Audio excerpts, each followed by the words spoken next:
Salut à tous, aujourd'hui troisième épisode de la série La Vraie Puissance 2, centré sur les méchants des films Dragon Ball Z.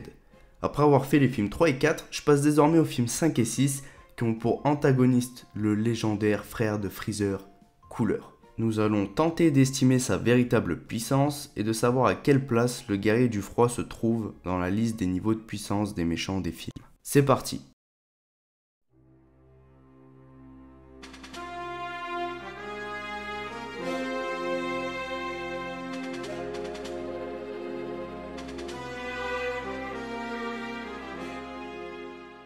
Qui est Cooler?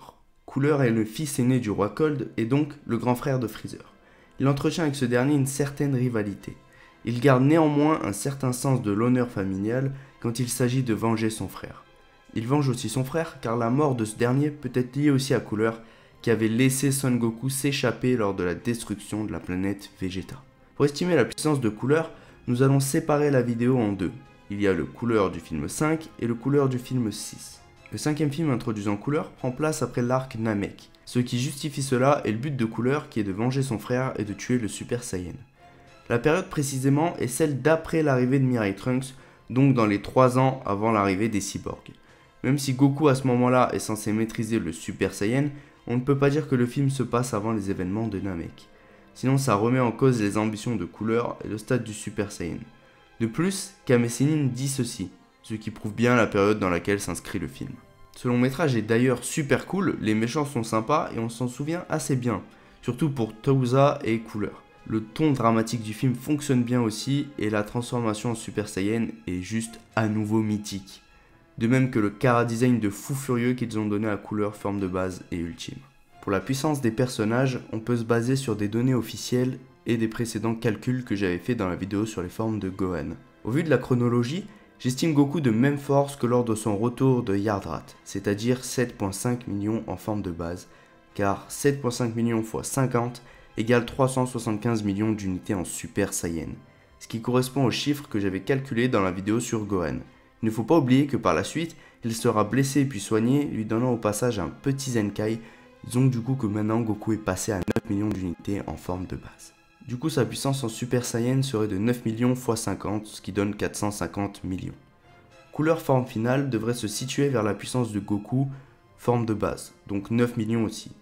Mais je précise qu'il n'est pas à son max et qu'il n'est qu'à un léger pourcent de sa force totale, de la même manière que Freezer forme finale lorsqu'il était à 50% par exemple. Je le considère sous cette forme de même force que Freezer, c'est-à-dire à son max 120 millions d'unités. Il libère qu'une infime partie de sa puissance, car au début il jauge Goku et il est vite surpris par les coups qu'il arrive à lui donner. On peut constater par la suite que par précaution il se met à fond et c'est à ce moment-là qu'il utilise sa dernière forme. Cooler en forme ultime est logiquement plus fort que Freezer forme finale 100%, ce dernier étant, je le rappelle, à 120 millions d'unités. Je dirais que ce Cooler est à 220 millions car c'est une transformation supplémentaire à sa forme finale. Pour preuve, Goku dit à un moment que Cooler forme ultime dégage plus de puissance que Freezer, mais bon, pas au point d'égaler quand même le Super Saiyan.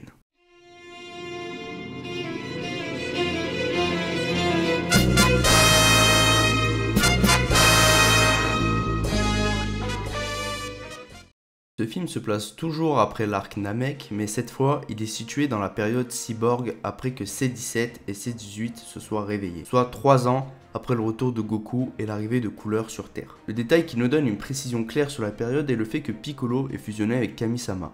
Ça nous est précisé dans la biographie du personnage lors de l'anime comics sur les 100 000 guerriers de métal. Le film est complexe à placer lui aussi car Vegeta est en Super Saiyan et Goku n'a pas l'air surpris.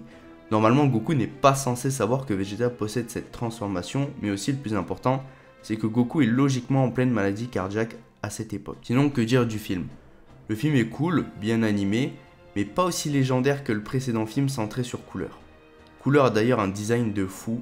J'aime bien aussi le côté combattant du désespoir quand Goku et Vegeta ont galéré face à un seul métal Cooler et que d'un coup, il y en a un nombre inimaginable qui débarque. On suggère que Goku a gagné en puissance depuis sa confrontation avec Cooler, mais surtout, Vegeta a dû exploser car à ce moment-là de l'œuvre, il est censé être plus fort que Goku.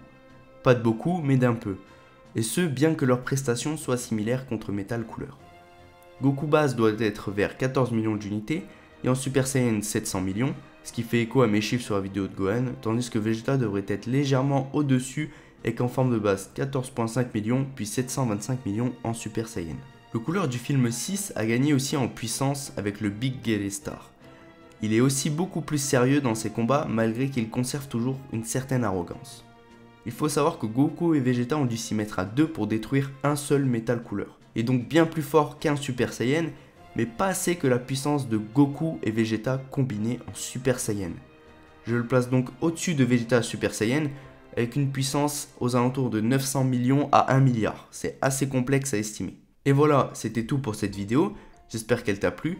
Si c'est le cas, n'hésite pas à soutenir la chaîne en t'abonnant et en likant la vidéo. Tu peux retrouver les précédents épisodes de la série juste ici, et sur ce, à la prochaine, ciao.